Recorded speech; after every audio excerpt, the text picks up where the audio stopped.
L'ancien chef d'état-major général est cité.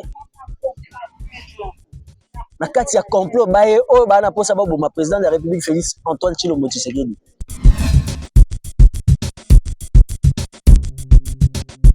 Bozo mona ka makambo elekaki na États-Unis d'Amérique, bomo na ngoka baje.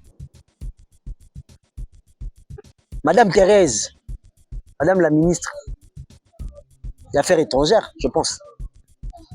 Moussalo Asala Kiwana et la politique de Tshisekedi il faut quelque chose. Malgré il y a des gens qui ne connaissent pas qu'est-ce qui se passe. Bazolo Bara et non, to signé ba minerai des États-Unis. Qui vous a dit ça? Est-ce qu'on vous a dit qu'on a signé? Congolais alingaka koyoka mutaloba keloko boy mutaloba ke boy ah savana salami nakanga.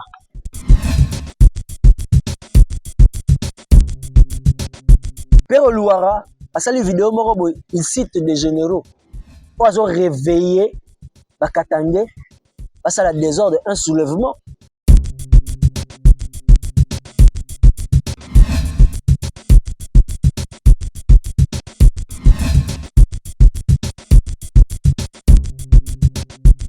Très bien, heureux de savoir, Bozala, nombreux à Kolanda Biso, Congo, Mokonzi TV, chaîne Nabino, Bozara. Et bien, partout dans le monde, Bolanda Biso, c'est le vôtre. Bob Miko Mabem Kozolite, le pasteur de la presse, Bolanda de partout. Et ça a tellement plaisir. Ça, on a mon aragé, Bozara, et belé. Et ça a vraiment plaisir, Nabalandi. Nyoso, ya chaîne Nabiso, Congo, Mokonzi. Ça, c'est le vôtre, toujours quand on se présente dans cette émission, Toloba Raka. Ne jamais trahir le Congo parce que ça slogan autotika nango biso ba Congomani jamais toteka boko ata soki banguna ba combien jamais toteka boko on va servir ces pays jusqu'au dernier souffle de vie sur terre bino boyebi kaka ndenge ezalaka toyaka liboso ya baetando ikena baetando minene na bino mpona topesa bino mai oyo tozalaka nango oyo tozwi na nzela baanalyse esalaka pe tellement bien to analyser parce que tozala bacongolais Mtoko sabisote, tu peux intimider bisote que ezaboué parce qu'il y a beaucoup de Congolais au bazar ignorants actuellement. Parce que mboka ngope koma to ebaraté ndenge koma. To fanda boy kingani asali boy to fanda boy kingani a détourné boy to fanda boy kingani a détourné autant de millions. Mais tellement qu'il y a de sérieux problèmes na Congo, to beta ngokara. Mais dans cette émission, nous avons quelques actualités. Nous avons vraiment biso na bino, na commentaires na bino, na partage na bino, et ça la biso tellement plaisir. Nous allons vraiment en parler de la politique, surtout du côté de l'armée. Parce que la discipline c'est la mère des armées. Parce que tant armée est na moka, yangonde elakisaka ke moka na ezana force. La force. Mais tellement que notre pays, il y a beaucoup de choses où vraiment le régime passé est-ce que Trasaki Nzela Malam Tomituna Abiso Dabino sur la politique Tomituna est-ce que Trasaki Nzela Malam pour na o ba oya sima bakende parce que tout le monde a appelé na pays mais il y a eu un président pacifiquement sali mandat na ye accueilli au moins des présidents ou azaki wana liboso a sengi sous zonga ya se o bazonga toza contre bangote toza pe contre te ba président o pe bazonga au pouvoir parce qu'il y a ceux aussi o basala misala na bango malamu ya se o pe basala misala bango malamu te ya se o pe ba peuple basenga te asaki musala malamu azonga biso to ponika ya se o pe basala ki musala malamu pe ye patiki pe maman politique atika le roi sénateur moko boya vu sans makelele sans kokota na ba rébellion sans kokota na ba biloko yé depuis kutu bakendaka ke ba appuyer pays mais est-ce que toki ozwa exemple wana te na Congo mais ya biso atoko moyo kakyo ancien président de la République akomaki boy ancien président de la République azabo nouveau président de la République ateki mboka ancien président de la République ateki mboka o atabaloba ke pasa nini ezoleka na Congo nini ezoleka na Congo au sein de l'armée. Nous allons un peu en parler. L'actualité armée où ils ont bougé vraiment toile. Le FARDC, la poste du président de la République. Netito utaki omona awa le général Christian Chiwewe, on a dit chef d'état-major de la République. Oh, bah, te belé, bah, c'est qui? Bah, c'est qui tête aux une personne qu'il faut à la place qu'il faut, Christian Chiwewe. Actuellement, Tozoyoka, est-ce que c'est vrai? Il a trahi la République. Parce qu'à l'Obaki, il y a un sala nyonso, mais sans, et le roi Ogo Sala, c'est trahir Félix Antoine Tshisekedi Tshilombo comme président de la République. A Gotikala, jamais que ça yango. Mais actuellement, tu as une image que a interpellé le service de renseignement ya Moka pour complot de l'assassinat du président de la République. L'ancien chef d'état-major général est cité. Na kati ya complot bae o ba na posa ba boma président de la République Félix Antoine Tshilombo Tshisekedi. C'est quelque chose de grave. C'est vraiment quelque chose de grave quand on là. Makamabu elikara na Congo.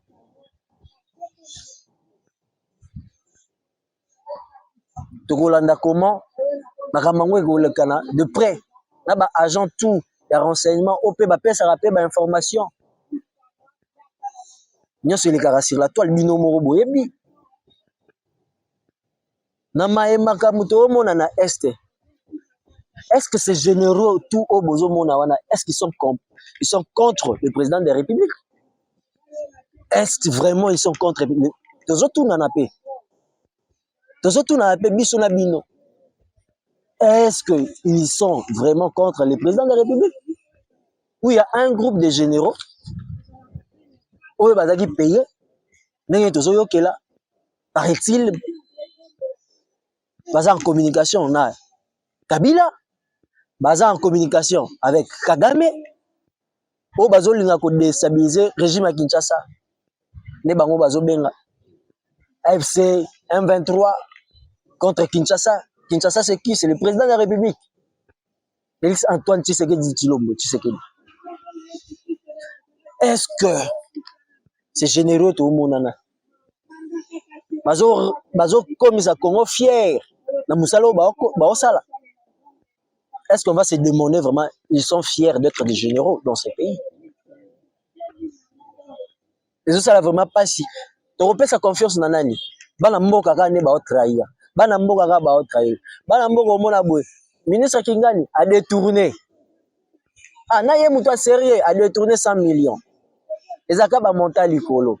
Oka 65 millions, 80 millions, 120 millions, 200 millions. Mboko ba détourné mais akaka ba millions. Oka général wana ba pesa ki mbongo mosolo ya l'état.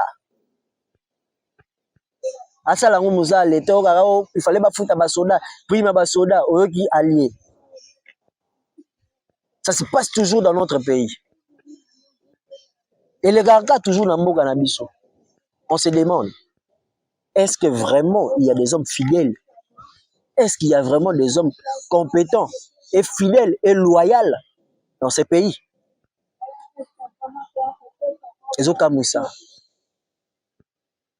Est-ce que vraiment Christian Chiwewe? Parce que tout le monde vidéo moko awa ya Kabuya Augustin Kabuya Nenge Alobaki. Il y a eu un interrogatoire contre l'ancien chef d'état-major Christian Chiwewe.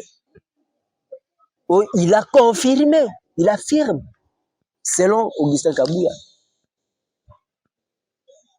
Selon Augustin Kabuya, il a affirmé que Makamo Balobi Ezaya Solo, paraît-il, que le général Chiwewe, Christian, a confirmé, paraît-il, moi je n'affirme pas, mais je pourrais dire, paraît-il qu'il a confirmé.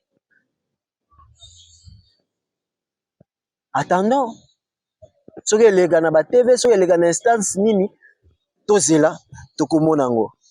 Le président de la République, Anomaraba généraux, excusez-moi s'il était, ordonnance présidentielle. Est-ce que Anomaraba généraux, pour baza bakasaya to baza bakatange to baza bakivusien to baa bato Équateur to baa bato Congo central tozokamwa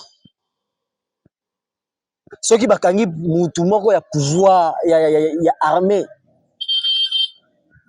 na république na biso ekomaka kaka bokangi wana mutu ya Congo central il faut bato ba Congo central batomboka.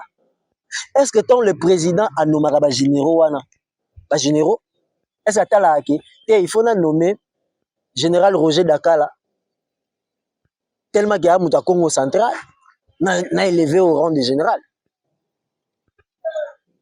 Est-ce que nous avons nommé X personnes au rang de général pour ça mutu Katanga OG et Bimaka au sein de la République Mobimba bazal promis la ordonnance présidentielle président nomara bango comme ba généraux na musala o basali na musala o basalaka yango ne ba pesaka bango ba grade de colonel full na général. Mais ça fait mal vraiment la communauté na biso congolais bazo s'acharner contre le pouvoir et contre la tribu du président de la République. Balumba bakomosi sa bakatange tozong attendre musée aloba n'est jamais trahir le Congo. Ou comme tribalisme. Moi je me demande combien de Kassayans au sein de la République, pas même de généraux, donc il y a combien de colonels, combien de majors, Oyo Bakanga, combien de Kassayans? Combien de Kassayans? Toyoka au service de renseignement, Bakanga qui, colonel, Mukalenga, Nini Boy. Là, Toyoka raté que Bakassayans, Balobi, non, comme trop, c'est trop parce que Bakanga Bakassayans. Pourquoi si le pouvoir en place les Okanga Batu? Mutu asali mabe bakangi te waza Kassayante. Mais soto zongi pe na ba Congo o. Batu o ba précédent biso liboso. Bango ka ote pouvoir eza ya ba équatorien. Pouvoir eza ya ba Katangé. Mais pourquoi quand le pouvoir est quitté na Kassai là est commis de rangement? Le pouvoir se partage. Il changera pas quand. Aujourd'hui, Tshisekedi qui est Kassayan, lobby, on ne sait pas qui viendra. Soit à Katangé, soit à Kassayan, soit à la Congo central, soit à la Équateur, soit à la province orientale. Il y a banité.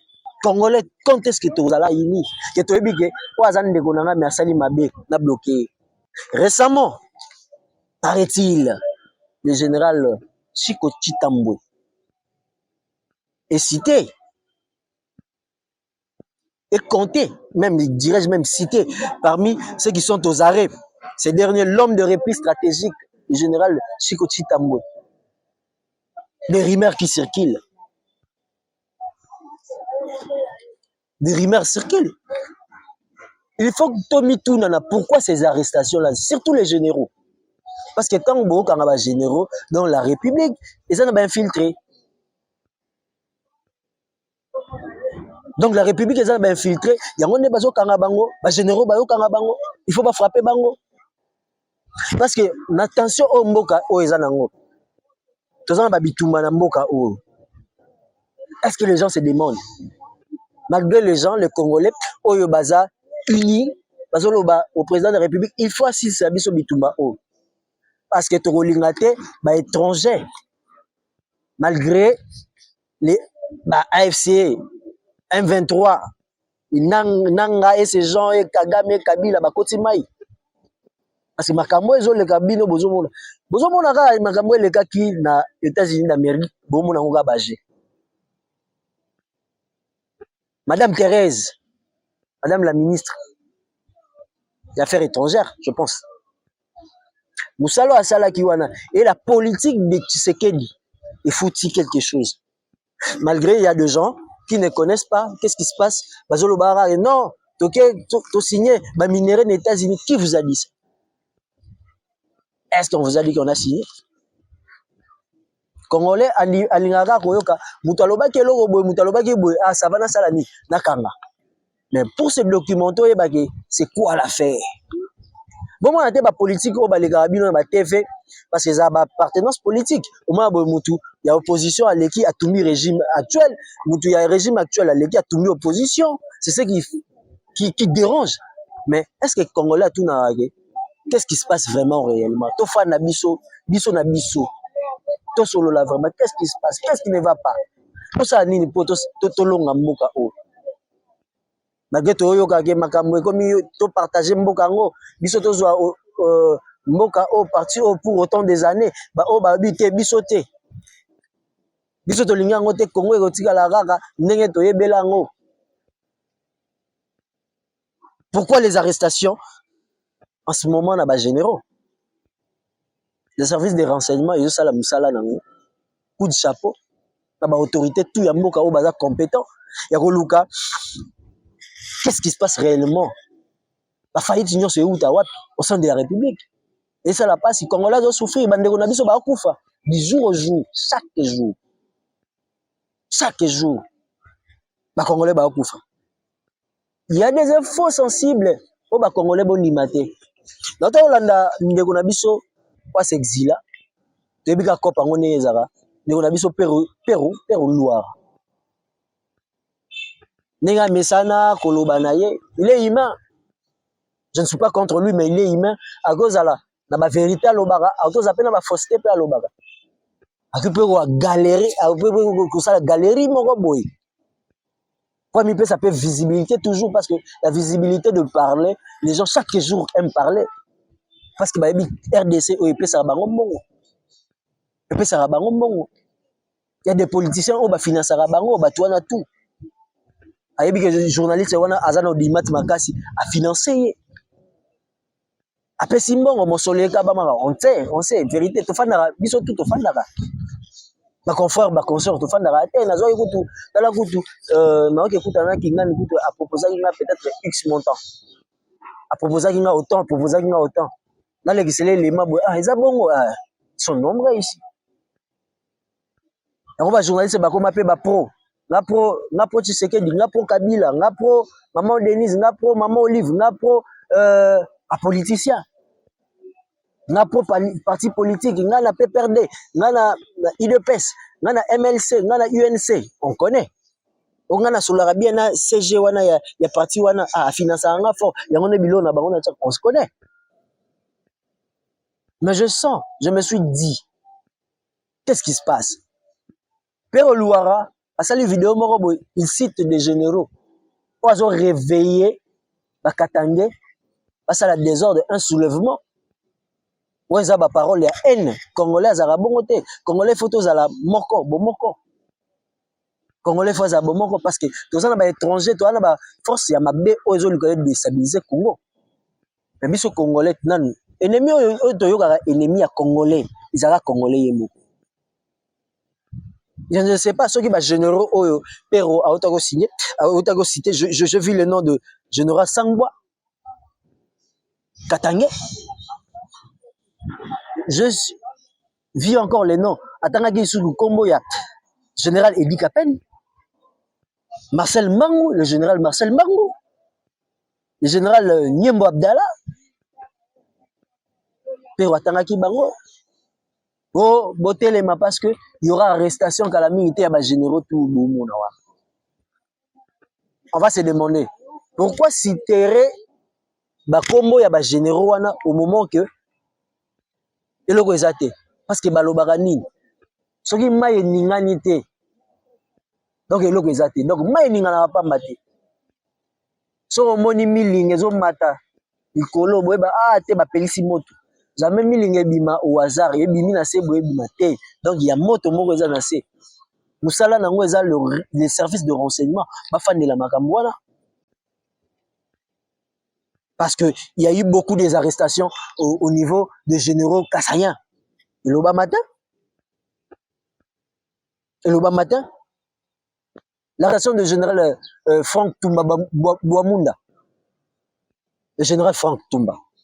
Bakanga est-ce que boyoka bakasaye tellement non bakangi général moko boy kasayen oyo komi acharnement contre les kasayens. Non, et tika le sale maté. Les kasayens ont applaudi. Mais autour de gens qui sont contre le pouvoir, tellement qu'il y a des généraux aussi, parce qu'on connaît les régimes passés, les régimes à Bakatangé. Donc alors quand il y a un changement de pouvoir, on verra que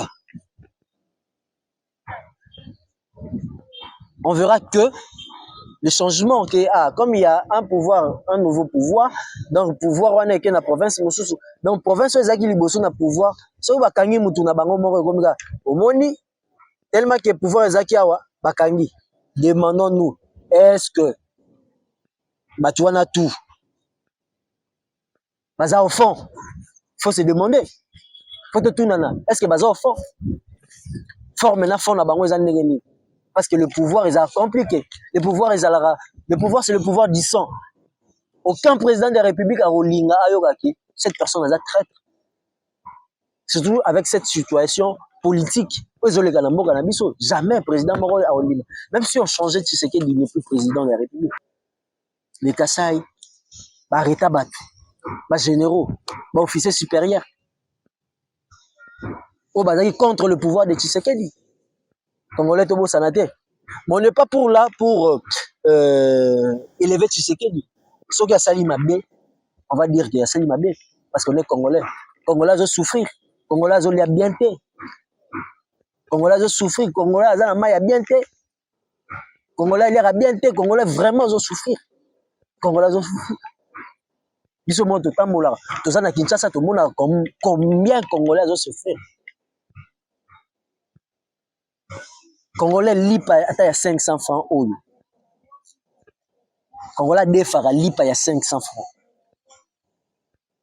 Maman mapa oake na boulangerie ala muki 4 heures. Azui mapa na boulangerie. Aye atikeli batu pona nyongo. Imaginez-vous, pona nyongo. La faute revient au pouvoir en place. Là tu au côté la bangote. La faute leur revient. Il faut qu'il y ait une bonne gouvernance pour ce genre de choses. Et au moins, après, maman m'a payé sur le jour suivant. Maman, bon, on a salé combien? 2000 francs. Ah, maman, il y a pourquoi? Ça fait mal. Autant, il y a Kabila 500 francs. Il y a Kabila 100 francs. Papa Kabila, moi, Kabila. Donc, ce pays va très mal. Tofanda, biso na biso ba Congolais. Si le pouvoir en place, ils en ont faille. Togolo bango. Tous à proté parce que tous à Congolais, tous à Congolais, tous à souffrir, tous à misala malongate, bana baotanga malongate. Sur tous les plans, le Congo est chaos. Sur tous les plans, le Congo est chaos. Tout le monde a le Congo est malgré na instance mususu, bazo luka un peu se débattre et fanda mais le Congo à l'entièreté est au Congo. Ils sont au chaos. Donc ba Congolais tous ont vraiment conscience. Tous ont vraiment conscience. Et ça fait que tout le monde doit se débarrasser de makambo onanu ya monguna oazoluka déstabiliser biso. O etikali o ya biso ba Congolais to retraiter entre nous les Congolais. Et ça fait que o bakangi mutu po asalaki mabe. Moi je vois bato makambo awa ya nani ya ministre Mutamba. Est-ce que vous avez vu le gens de sa tribu Babima? Parce que Mutamba aza mutu ya pouvoir te yango ne basali bon. Non. Non, non, non. Combien de bateaux, combien de politiciens au bakangi bango kutu au na makala au bakangi bango na ba biloko moko bo na ba preuve tangible. Mais ba appartenance tribale na bango et tomoka te. Bango ba Congolais te. O tolobi. Oza mato ya koyoka ayoka. Pour lelo to suki wana.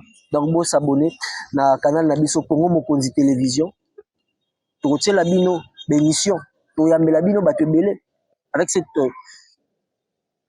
nouvelle ère auto enango. Toyambela bino ba politicien. Toyambela bino ba activiste, ba analyste politique. tosalela bino pe analyse politique awa parce que congolais ana posa ya information bakosa bino te bakosa biso te eza makambo appartenance politique te appartenance tribale te biso tutu ba congolais na ndimaka te namonaka te na carte d'électeur ya mutu azwi carte d'électeur bakongoli nationalité rwandais la carte nationalité congolaise tosuki wana tomonana na édition ezoya merci.